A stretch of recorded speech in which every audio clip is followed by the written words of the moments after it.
Okay, so I'm finishing getting this set up here.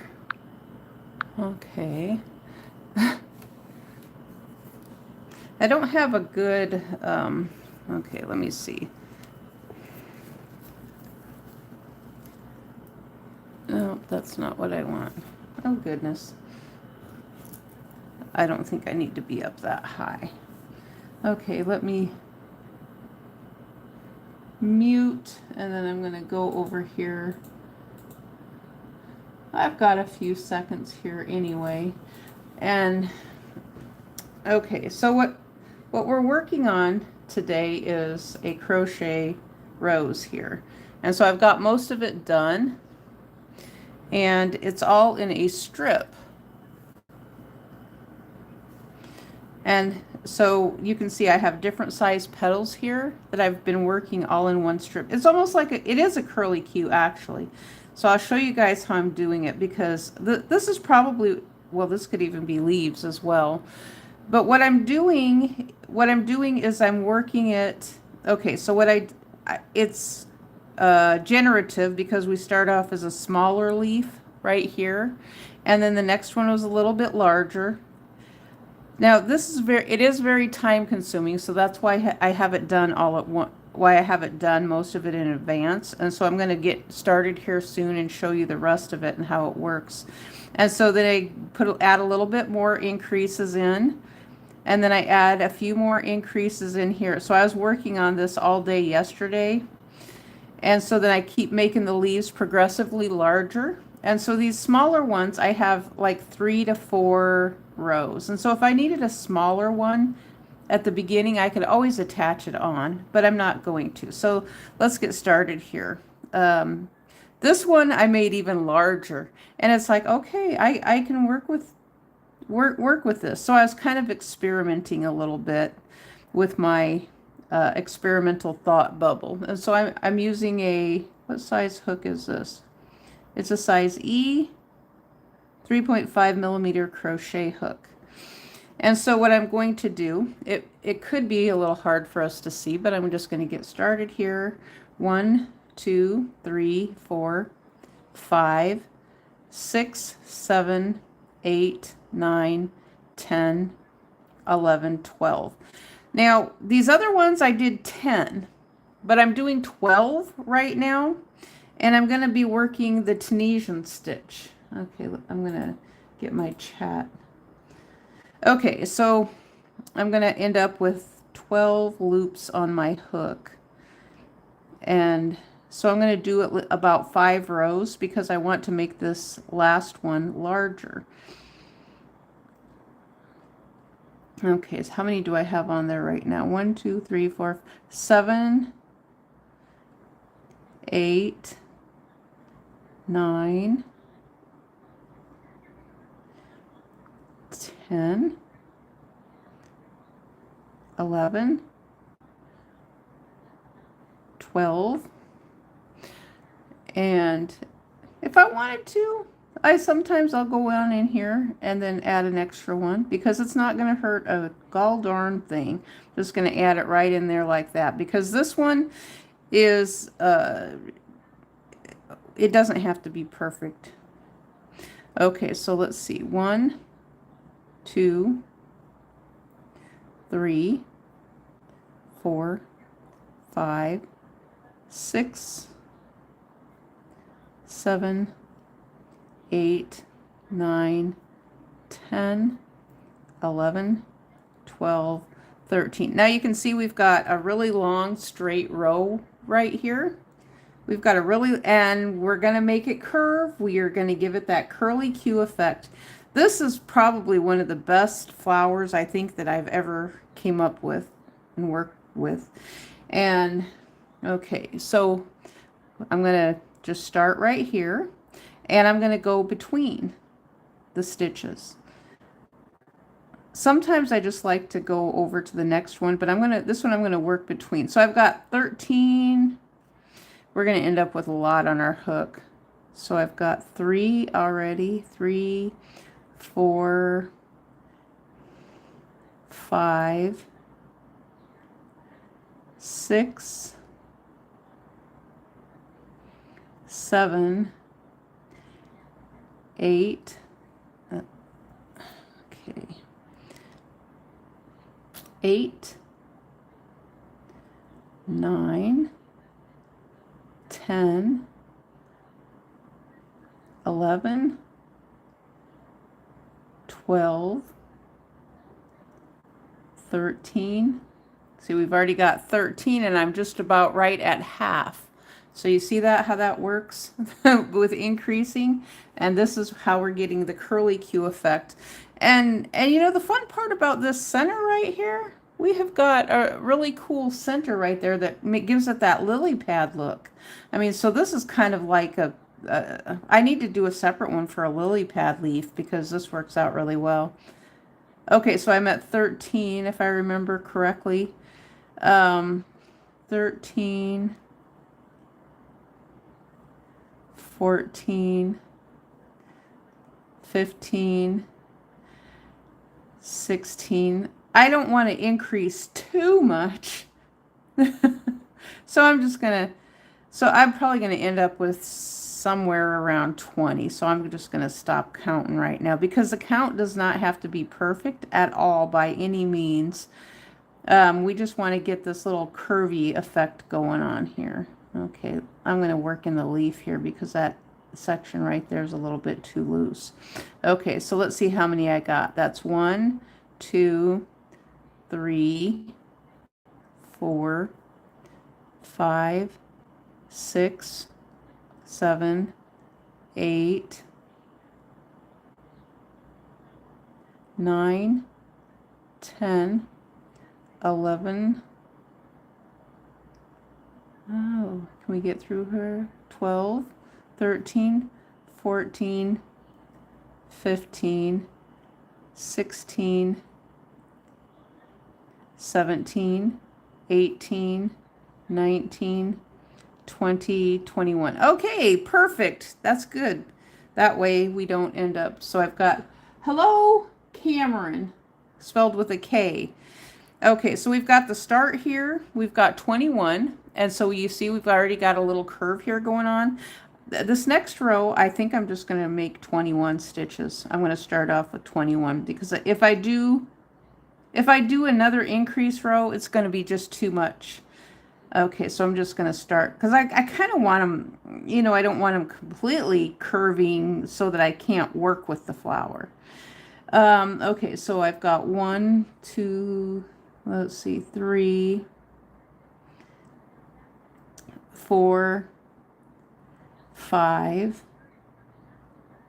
let's see, 5, 6,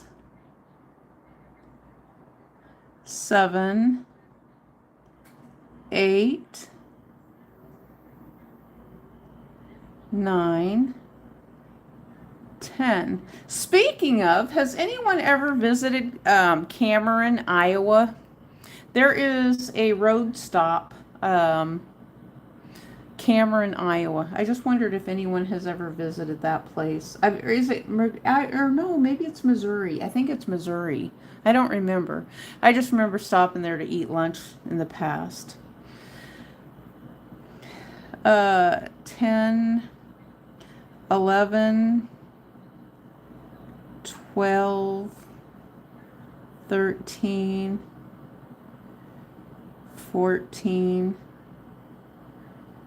15, 16. I think it's on Interstate 35. 17, 18. I think I might have missed some of my stitches or I miscounted because I was blabbing and yapping my mouth. That's what someone is always saying. ChatGPT tends to say that to me too about, oh, not ChatGPT, Grok is like, you're yapping and blabbing. It's always saying that. You're yapping and blabbing, which is like, why in the world is this chat robot talking about yapping and blabbing? Okay, 1, 2, 3, 4, 5, 6, 7, 8, 9, 10, 11, 12, 13, 14, 15, 16, 17, 18, 19, 20. Okay, so I ended up losing one, but I still have a nice curve here. So it's not like I ruined what I did. I didn't. I didn't ruin it, because even though I accidentally missed one stitch, this just shows how this type of art is freeform and we don't have to have the stitches perfect. And so what that means, it's kind of a, when I say freeform,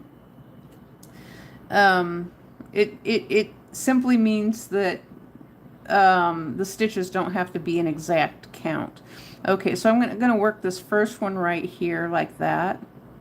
I'm gonna probably get closer to over 25 increases on this one, on this row. So I've done 2 rows here. I'm gonna probably do 5 altogether. Okay, so I've got 2, 3, 4, 5, 6, 7, 8, 9, 10, 11, 12, 13, 14, 15, 16, 17, 18, 19, 20, 21, 22, 23, 24, 25,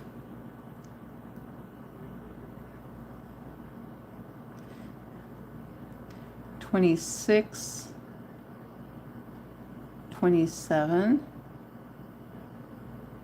28, oh, 29, I got 30, 29, 30. Okay, so that one's a little loose there, so I'm going to connect it on in here. We're doing 31 here. Okay, so see how many I've got on here on this little tiny hook? I've got a whole bunch of loops on here.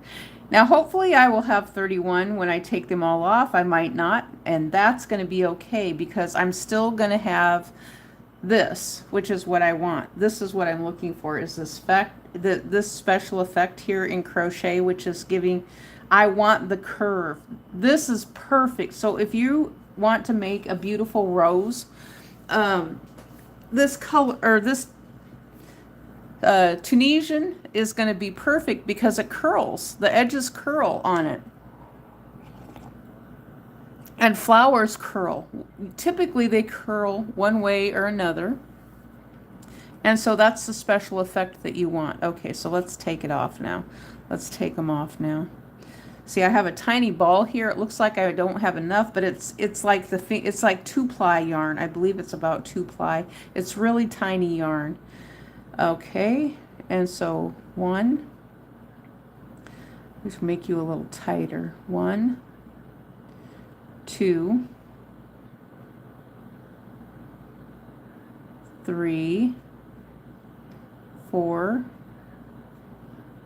5, 6, 7,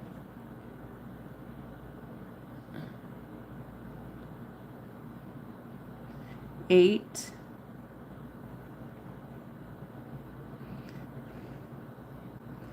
9, 10, 11, 12, 13, 14, 15, 16, 17, 18, 19, 20, 21, 22, 23, 24, 25, 26, 27, 28, 29, 30, 31, 32, 33. So somehow what I did was I I added an extra stitch, 2 in here, but that's okay. And so what I'm going to do, see if I wanted to just spin it around like this, I could make something like that too. But what I'm going to do is I'm going to continue on, and I believe the next row I do here is just going to be, I'm just not going to increase on this row. I'm going to see if I can keep it at around 33. Actually I've got 3 loops on my hook. 3, 4, 5. If anyone has any questions, you're welcome to put them in the comment section below, or if you just want a little shout out of some kind, we'll shout you out if you'd like to have a shout out. Okay, we've got 5, 6, 7, 8, 9, 10. Okay. 11, 12, 13, 14, 15, 16, 17, 18, 19, and 20. 21, 22, 23, 24. This is slow going. 25, 26, 27, 28, 29. Okay, so now look, I've lost 4 stitches. 29. Okay, but that's going to be okay. We're still going to be able to work with it. And so I can add in some extra stitches here because it's still going to curve. As long as I have the curve going on, so it's like the curly Q. Just by adding extra stitches, you can make up.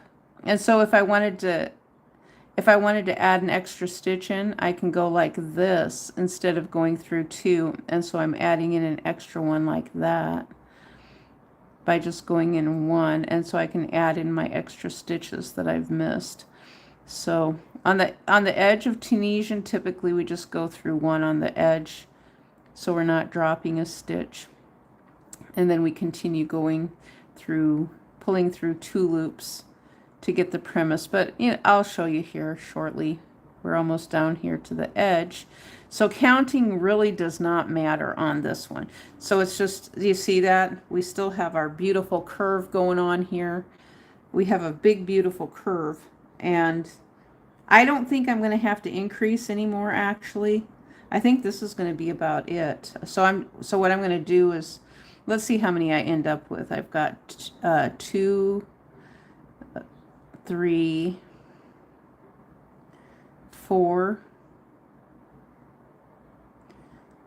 Let's see if I can get it through here. These are so tiny, hard to see. They're not really hard to see. Well, yeah, they are hard to see at times and hard to get my hook through. Okay, so we've got 6. And I'm pulling them kind of tight too. 6, 7. I should have made them looser. 8. Okay. Okay, we're pulling you too tight. 8. let's try to loosen you up a little bit.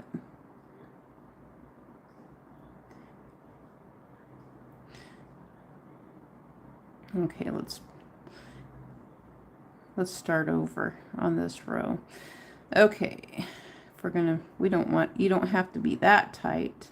Okay, so, okay, we've got 3, 4, 5, and if I can't get through one, this is what I'm gonna do. I'm just gonna go between 6, 7, 8, 9, 10, 11, 12,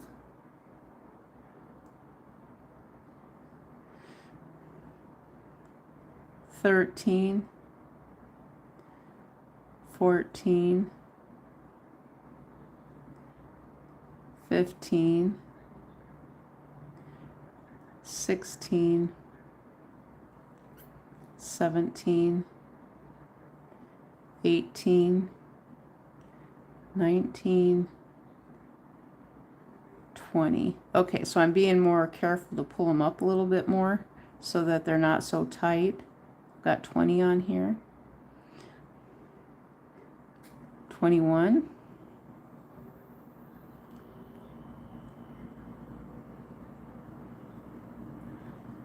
22.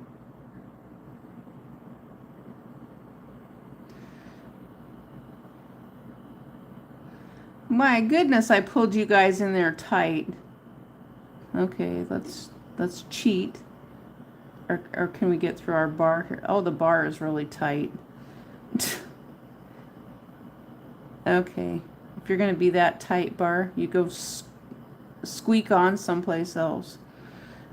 Okay, let's do this till we get into a bar that's not as tight.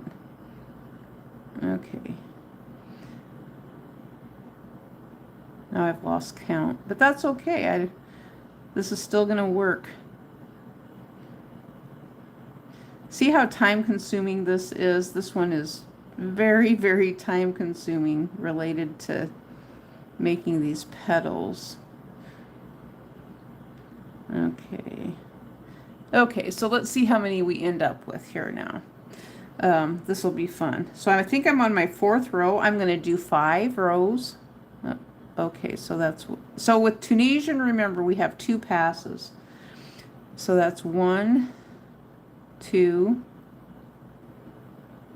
3, 4, 5, 6, 7, 8, 9, 10, 11, 12, 13, 14, 15, 16, 17, 18, 19, 20, 21, 22, 23, 24, 25, 26, 27, 28, 29, 30, 31. Okay, so we've got 4 rows here. Oh, my nose is itching something fierce. I think I've got one of the hairs. This is sort of like a mohair yarn. And so see, it looks to me like 30 is enough. So when I do the first row, I did 10, or no, how many did I do? Oh, 12. And then I did about a little over 20 on the second row. And then a little over 30, right around 30 on the third row.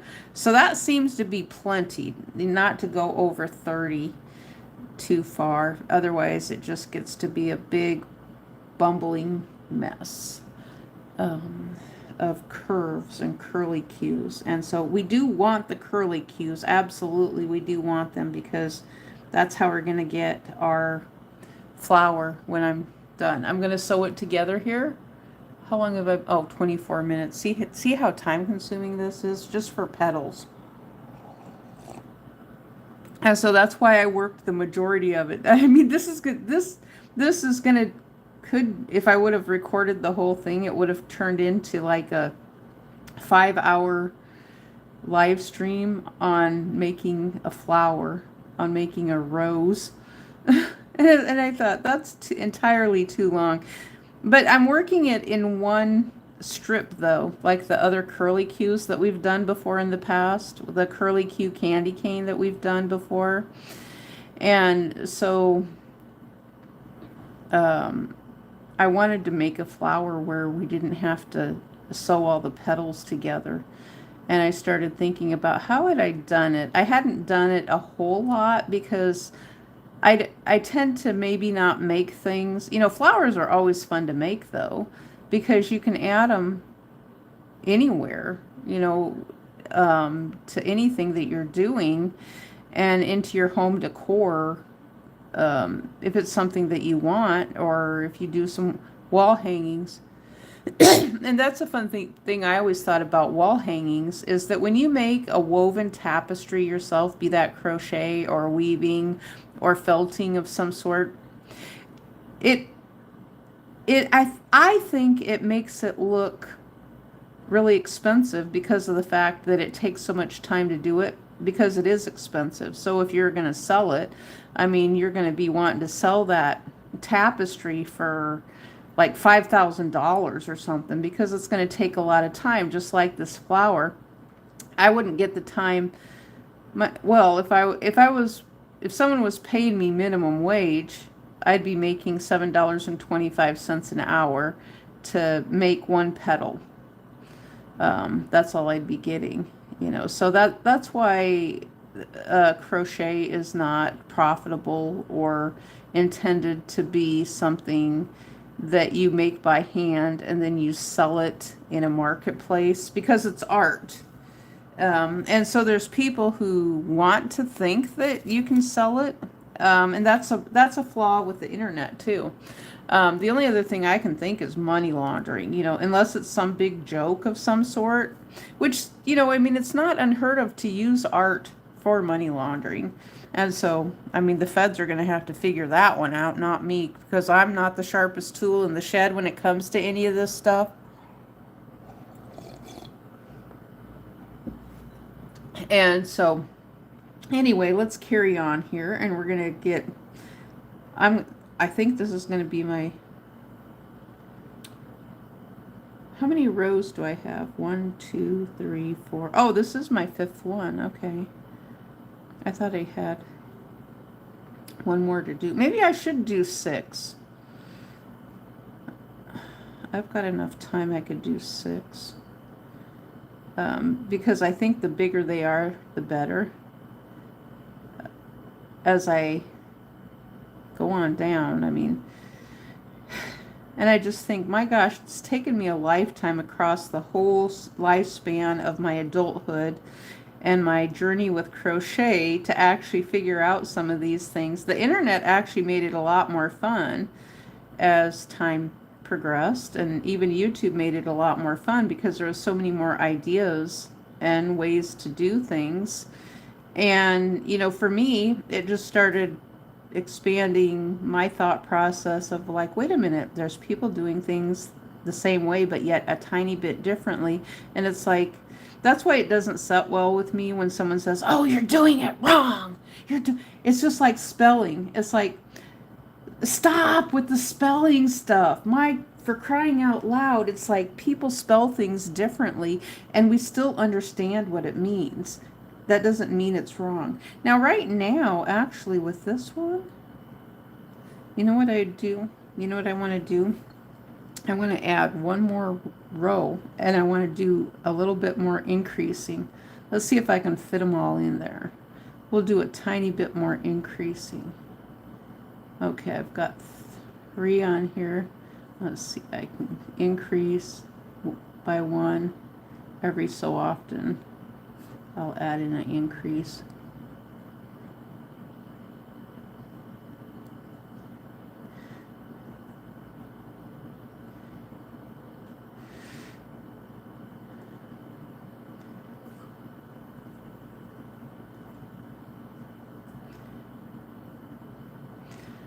Okay.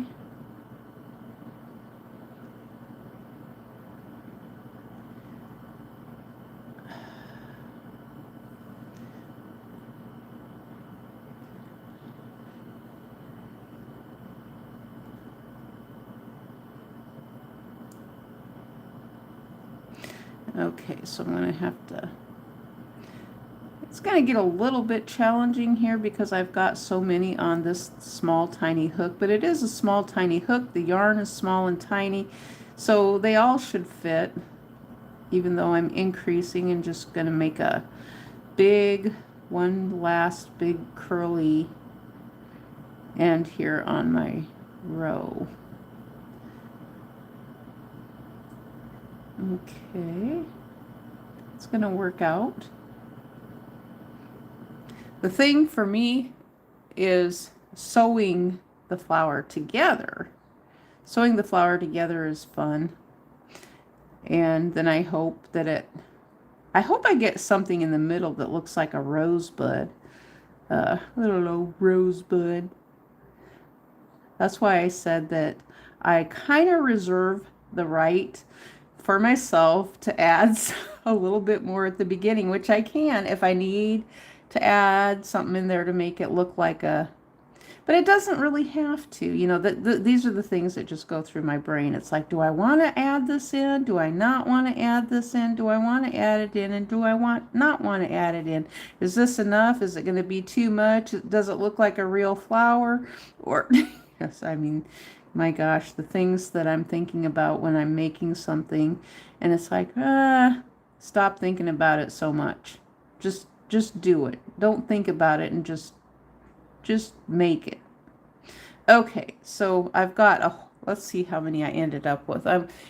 If I don't drop any stitches. Now I could drop stitches. This is a funny thing when I think about dropping frame rates on YouTube. I do drop stitches from time to time.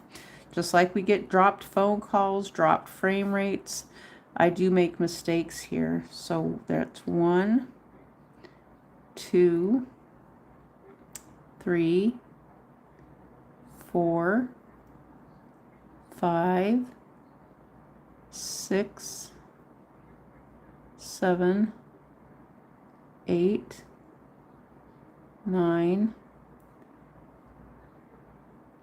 10, 11, 12, 13, 14, 15, 16, 17, 18, 19, 20, 21, 22, 23, 24, 25, 26, 27. Did I drop a stitch? I think I did.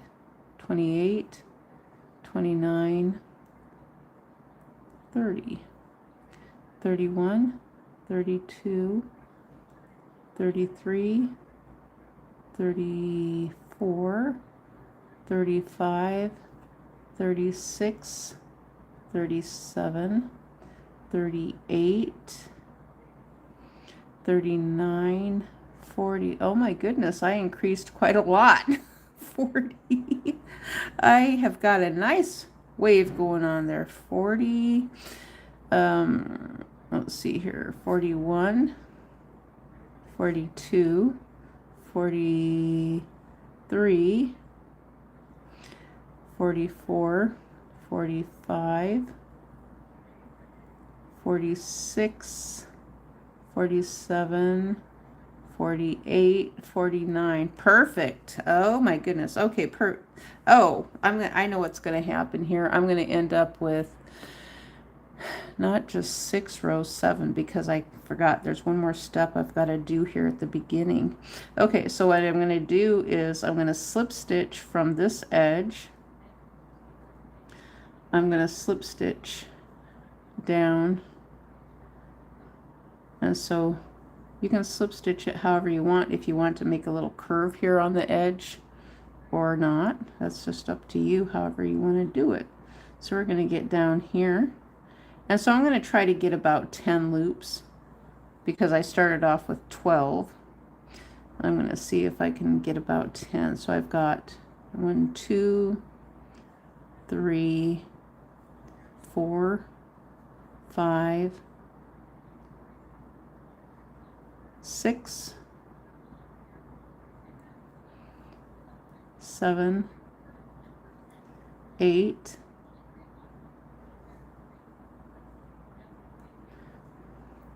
9, let's see here, 9, 10, and 11. Okay, yarn over. We're going to pull through all these loops. We're going to attempt to, like that. Yarn over and pull through. I'm going to add one more right now just for good measure. Look at that. Look at that. Okay, so that's a really, really big one. Perfect.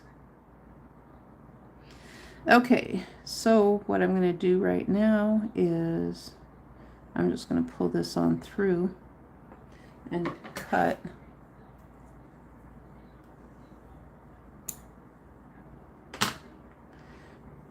I'm going to cut right there like that. See, and it creates this little really cool special effect, raised effect there in the center that makes it look like a lily pad. So if I go like, if I do like this, well, let me start in the center and we'll just do a little rough, trying to look here at what the flower looks like. We're going to get it here. Okay. Okay, you go around like that. We're going to get you around like this.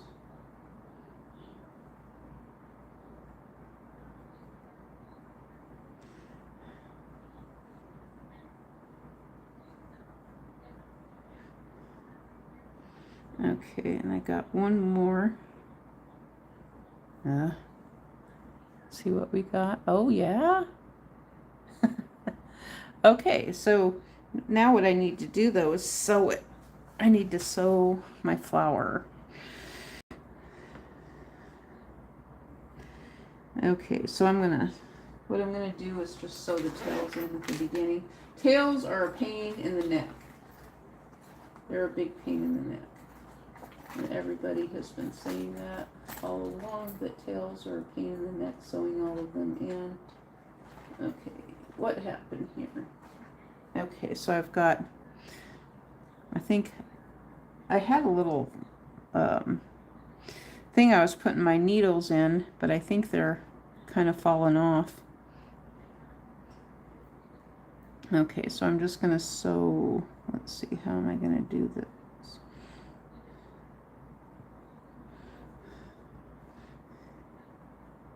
Okay, so we're just going to, I'm going to make one more knot here. Like that. And I'm just going to kind of sew through here because we have so many loops. And hope, I'm just hoping here that I got through the loops, you know. So when I have that many loops, I kind of feel like I need to add some extra secure measures because I don't want it falling apart. It shouldn't fall apart, but I'm always kind of paranoid about that a little bit. Okay, so we're going to wrap this yarn in here. It's got a bunch of scraggly edge on it, so it's probably going to just stick together. Okay, we're going to put you over there. Now we got to sew this one in. I know this is, hello, hello, Kaylin Polly, hello. Band.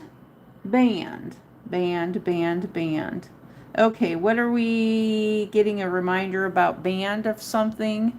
Band. I know a lot of people talk about band camp. I never went to band camp. BB Beach. I don't know what BB Beach is. Um,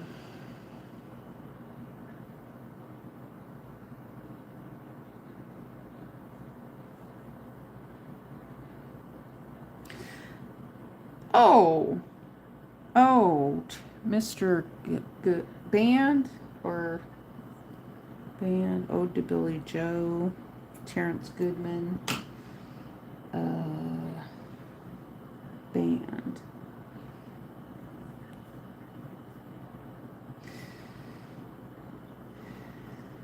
Now see, this is what happens when I make a mess. I was working on a little bit yesterday and I was trying to tear it out, but it grabs a hold of itself so well. Actually, if I had time, I would probably find a way to wrap this around as neatly as I can and work it into the flower so I didn't waste this yarn. See how it sort of looks kind of like a little flower even though it's a big blob. It turns in my mess turned into a flower. It looked like a little rosebud there. Okay, we got a little rosebud. Oh, rosebud. BB Beach. I don't know what that is. BBB Beach. Okay, so I guess what I'm going to be using here is yellow to sew my flower together. And I'm going to have to stick with that because that's the only, see, I'm using variegated yarn and I don't have any blue left. So we're going to work in, oh, I could use green. How about I use green instead? Actually, that's going to be a better, might be a better option. That might be a better option, is green. And so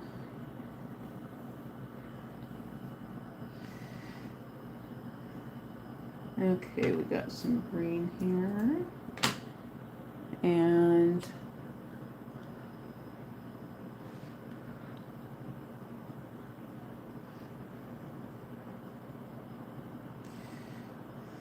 okay, we have to sew our needle here like this. Okay, so I'm going to start, and I was thinking I could sew this part shut.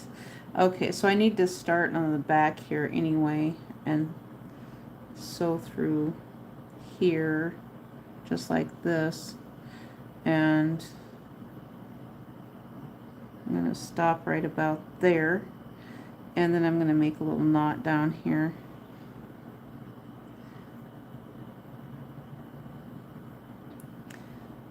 Okay, we got a nice knot. That'll work. Maybe I should make a second knot because it's already in there so good I'm not going to be able to get it out if I needed to. Sometimes I can get knots out if I need to. Okay, we're going to turn this one into a rosebud, sort of. Okay, let's see here. How am I going to do this? We're going to sew you around like this, and we're going to turn you into sort of a center rosebud. So you see how it looks kind of like a little cup there? So we've just taken our center and I've turned it into kind of a little teacup center rosebud there. And the green is just going to be accents. So even if I would have, I could have used yellow and just added some little accents and highlights in there. Sometimes I add it in just to add a little bit more dimension into the design. Okay, so now we're going to work on down here and take you on down here like that. Okay. Okay, you need to go on the back, not the front. You need to go on the back. So we're just going to work you around. We're going to take you and work you around like this. Okay. Okay, we're committed here. We're committed into this one. And because that's not coming out. Absolutely no, you're not coming out. we're going to take you and put you up here like this. And then we're going to take you on down and put you through like that. Okay. Oh, nice. I like that. Okay. So we're going to start wrapping this next one. Now this one's a little bit more full. We're going to start wrapping it around like this. And so I'm taking, because they're all done at the center in a curly Q, I can place them wherever I want to. So if I wanted to place them really close here like that, or spread them out like this, I can place them however I want to. I think what I'm going to do is place it, let's see here, right around, let's pull you up a little bit here. Yeah, right about here.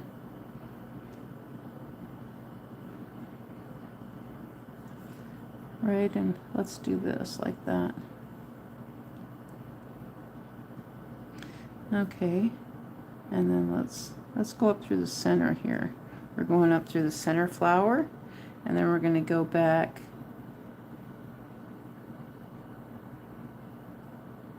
down in here like that.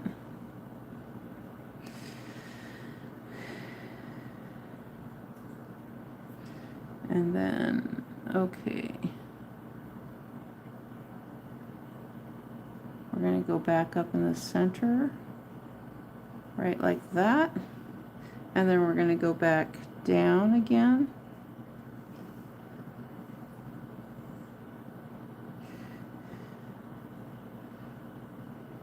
Okay. And then we're going to wrap you around here. Oh, I like that. And take you up here like that.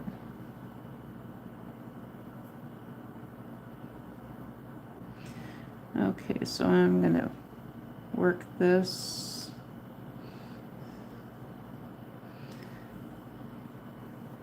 in here like that. And then we're going to take it down in here. This is working out really, really. You see that? We have a beautiful flower here, and I'm not even done yet. Not even close to, this was, I knew I would remember some of the more advanced things I was doing, even though they're pretty easy. You know, someone who's a beginner should be able to do this too. Because the thing is when you just work with one thing, you tend to learn what the other stitches are. So now I've only got 2 more. How many did I end up with altogether? 1, 2, 3, 4, 5, 6, 7. 7 petals. Okay, perfect. Okay, so we're going to take, okay, let's take you, and we're going to, look at that. This is one thing for Tunisian. Everybody's asking about the curl. You want a beautiful flower? Use Tunisian. You're going to have the most beautiful flower you've ever seen. I think we're going to wrap you around. Let's see, how close am I? How close am I? Okay, you know what we're going to do? We're going to wrap you. We're going to kind of do this. And we're going to, look at that. It's like when your artwork does for you what you want it to do. That's kind of one of the best art projects you can ever do. You see how that works there?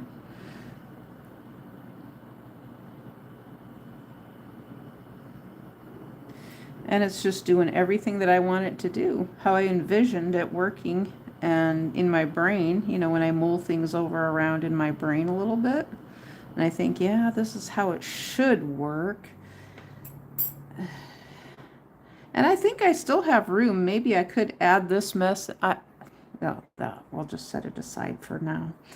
Okay, and let's take you over here. We'll put you in the back like that. Okay, so we're wrapping. Okay, so we're going to wrap you around here like this to the bottom. And oh, I've got 2, yeah, 2 more here. Okay, I thought I had just 1. So I need to get you lined up here. And see, this is why I make them a little bit larger on that last row. so that they stand out, so that the leaves and petals stand out. But I'm overlapping them, and so I want them to be overlapped like this, so they overlap on each other.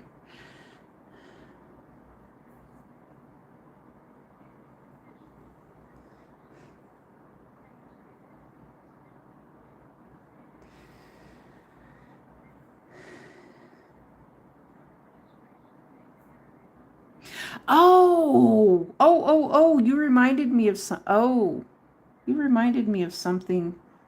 I didn't need that. The beach. The beach. I might have to make a, how do I tell this story? I could tell it. I don't know how to, I have an idea how to tell it.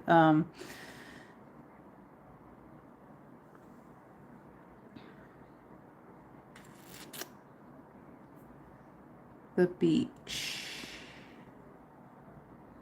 And, you know, one of the things that I always remember, like with beaches and things like that, when you go to the beach, especially in Florida, and I knew of someone's relative at one time, and they had this child that was autistic. So I was always seeing autistic kids at the beach when I went to the beach. And, you know, they were always doing things that it was almost like that their parents told them to do, or sometimes it seemed like it started kind of feeling like they were in acting class or acting school or something like that. And it's like, are these kids even autistic? And I hate to say that, I really do. But the thing is, with Hollywood, it's all around the whole country, unfortunately, right now. And so you always have to kind of take it with a grain of salt with people who are doing their street theater and stuff like that. And so anyway, there was this one time I was at the beach, and there was this person, and they let their child, who was what is the word, mentally challenged, go into the ocean by theirself. And that thing never really made any sense to me. But the dad did. I don't know what he was doing, if it was something for himself or he just didn't care about his child. And even the mom was there too, and they let the child just go by themselves, not realizing about, and the child was like maybe 8 years old at the time. And they just let the child go off into the ocean, and the child was autistic and mentally challenged, and they just let the child go off into the ocean and they were a long distance. Now, I've seen people do that with their babies too, and I just didn't think, personally myself, I did not think it was a good idea. But it's like, well, as an old person, do I say something? Do I not say something? And it's like, if I don't say something, I don't want to be yelled at by one of these parents. It's like, oh, these old people were getting in my business at the beach. But then, maybe 20 minutes later, their kid is drowning because of the fact that old person didn't say anything. So I'm saying it here in the video. So there's times I've visited the beach enough times to know about rip currents and things like that, to know that it's very dangerous. So when you go to the beach, that now the 2-3-year-old babe. Oh, there's another story too I told about the beach too, about something else that happened too. But I'll tell that in just a little bit. But I've been visited the beach enough times to see that parents let their 2-year-old kids just wander over to the water. They don't realize, and they're getting knocked over. And it's like, what in the world are you doing? The kid is completely getting annihilated and knocked over because of the waves and everything that are pummeling the kid into the sand. And I'm just thinking, that kid is going to drown, and these parents are just not paying any attention to their kids at all. And, and it's like, okay, it's just one of those things. How do you kindly and gently tell someone that what they're doing is borderline. Now, unless you can get a lifeguard to do it or something, or a police beach man or something at the beach to say something, you know, it would be great. Because if a police officer says it, they're to a parent, you know, then I'm thinking it's likely that the parents will just say, okay, the police officer was being nosy and looking out for my best interest. But if an old person says it to someone else, oh, this nasty old person was getting all up in my business, that's up until the point then that the kid ends up drowning and that Life and Beach Patrol has to go out and get the kid. But, yeah. And so I want to tell this other story, but I'm thinking maybe I should leave it into I don't know if I should make a separate video or what, because I was in that experience my own self, swimming one time, and I had gotten, and this was this was after I had like an incident of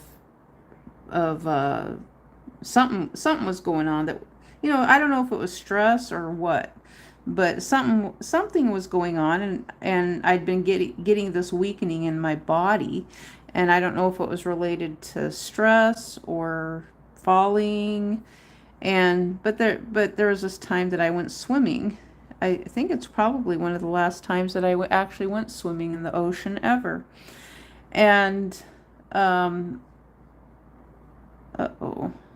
And so I was trying to get out of the water, and I was waving at my husband, and he was just ignoring me, and there was these great big huge waves that were coming in, and they were at least 10-foot swells, you know, so the water can change so fast.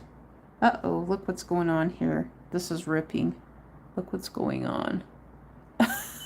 It just, that's how thin this yarn is, and that's why, yeah, this would be good felting yarn, but this yarn came apart, so that's one of the risks with sock weight yarn, and that's what this is sock weight yarn. I'll still use it anyway. I don't have that much left to sew. But anyway, I was trying to get out of the water, and it was after I had an incident, I think related to heat exhaustion, and I was having some mobility issues even standing up, but the water was beating me down, and I was old.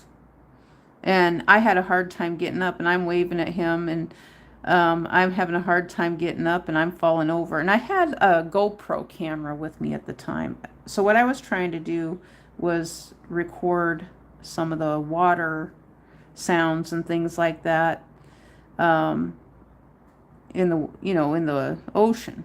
I was just trying to, and I wanted to see what was inside of the ocean. And so that's why I had the GoPro. I wanted to see if I could see fish with my GoPro.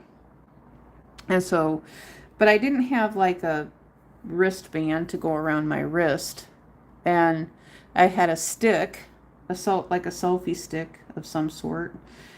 And so anyway, these waves started coming in, and I was having a hard time standing up, and I was waving at him trying to get his attention, and he wouldn't help me. He would not help. There was like on many occasions he would not help me. My husband, he was such an old shit. I have absolutely nothing nice to say about him at all, because he saw me there and I was motioning at him to try to come over and help me. He wouldn't get up off his lazy ass to do it. He's like, oh, and so I finally got up. What I did was I went back out into the water, into a place where the waves weren't beaten down like they do when they swell up right next to the beach. So I went out into a place where I could stand up and then gradually get out of the water. Right now, I couldn't do it if I was in the ocean. I don't think I could do it. I've always thought I wanted to maybe swim at the ocean one more time, but for a better experience. But with the mobility thing, though, yes, the buoyancy with the water, yes, I can stand up with that and then maybe possibly walk my way out and float around and things like that. But as far as the weight, because how you feel kind of tired when you're at the ocean after you've been swimming, and so standing up and and you feel a little bit waterlogged, and maybe that's because when you've been in the water, you feel waterlogged because of the fact that your body maybe it did absorb some water, because I've often thought, well, people, they always are telling you, don't drink salt water, it's going to make you sick.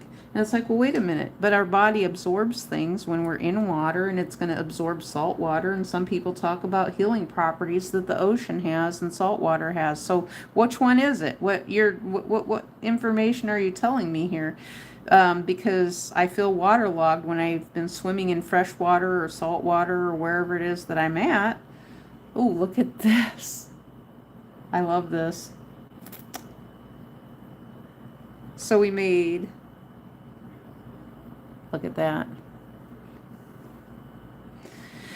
And so I was just having that memory for some reason. I guess because when the person Cameron wrote hi, and then Kaylin wrote something about the beach, and it's like, okay, well, you prompted some memories, some bad memories for me about the beach. Which, when you don't, they're always telling old people too not to swim alone, because of the fact that you can't get out of the water when you're old. There was a story a few years ago about an old person. The lifeguards, they don't have them. They only have the lifeguards only work like from 9 to 5, so they have banker's hours. They're a part-time job. Now I'm thinking that probably, and then they don't have lifeguards in the winter either, so it's a swim at your own risk. So most of the ocean is swim at your own risk. And after 5 o'clock, but when there's a lot of people there, they have, it's a taxpayer service that they have lifeguards at the beach, and they're part-time jobs. They're gig summer jobs. They're not full-time jobs, and I think it's related to how much money the country has, to the country or the state. And so, so it's a gig economy job.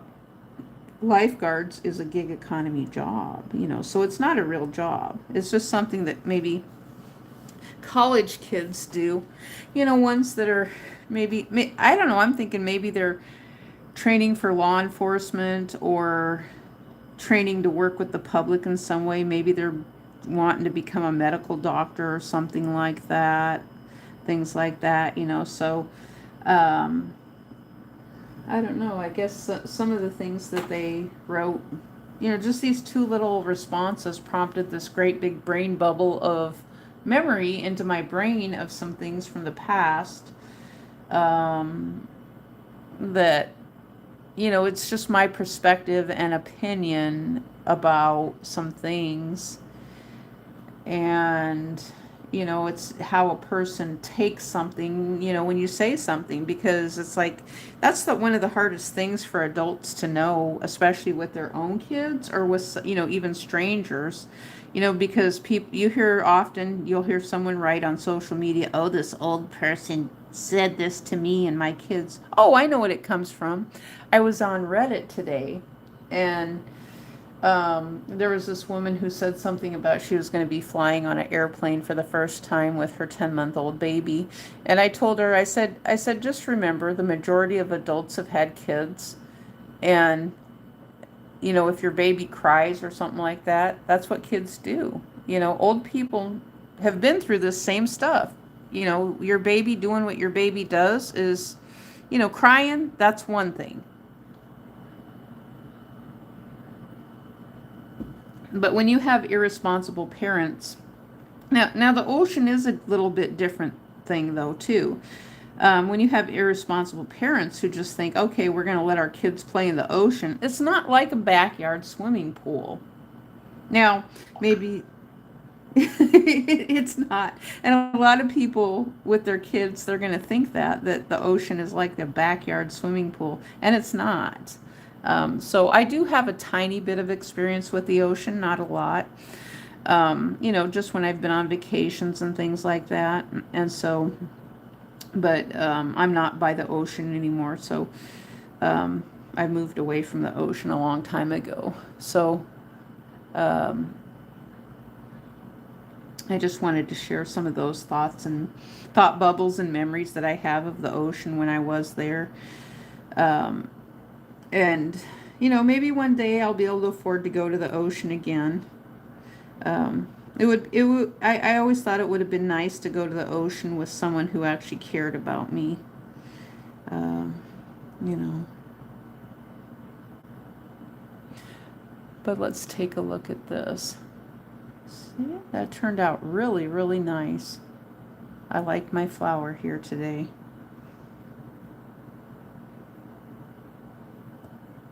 Now let's see with this. Maybe, just maybe I can salvage this.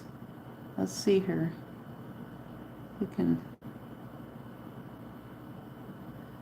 If I can salvage this and sew it in the center somehow. Do I have no, now I don't have enough room. However, let's get a little however in there. I might be able to sew these parts. Let's see here. I might be able to do this. I probably can do that. That might work. Let's see here. Okay. If I can take, let's see how, okay. Let's see if I messed it up too much here. I was just going to try to get some of these parts out here like that. And I think these three, I might be able to, I think I'm going to work them in, but I'm probably going to do it after I end the live stream. So if no one has any questions or anything else to say, I think we're going to leave it at that. And I hope you liked my little flower here. I love it actually. I always like most of my artwork. Sometimes there's some artwork I don't like and I just cut it up and throw it away. But most of it I want to keep. Oh, we got a little pocket right here that I need to sew up. Now this is going to bother me. This little part right here, for some reason, that's going to bother me. But let me see if I can't make, let me see if I can't do something else with my, I'm going to spread it out and make it a little bit larger. That works too. I kind of want to make a lily pad though out of this now too. So see, we got the knitting. Looks just like knitting right there. All right, AI is so smart to be able to do this. Did you guys know that AI can teach crocheting and knitting? And that's what AI is doing right now, is actually crocheting and knitting somehow. It's just that smart that it can make flowers just like this. You guys know that? And so AI has to tell the instructions at the same time that it's making something.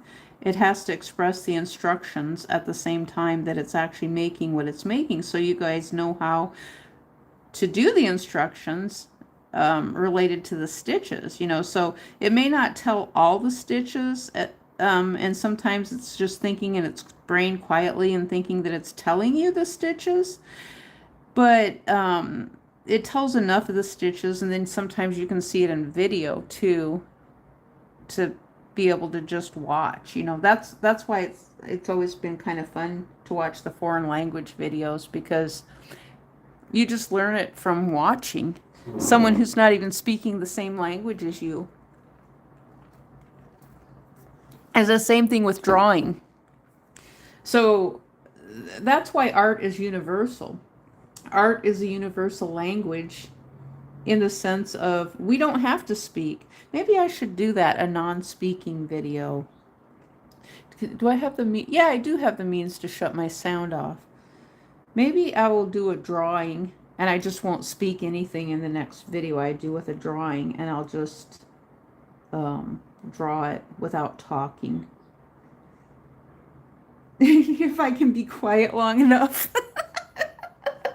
If I can be quiet. That's the problem with women, isn't it? Women talk too much. An empty wagon makes a lot of noise. Squeak, squeak, squeak, squeak. Oh, that old piece of shit bastard. Anyway, well, we'll see you guys the next time, and thanks for watching.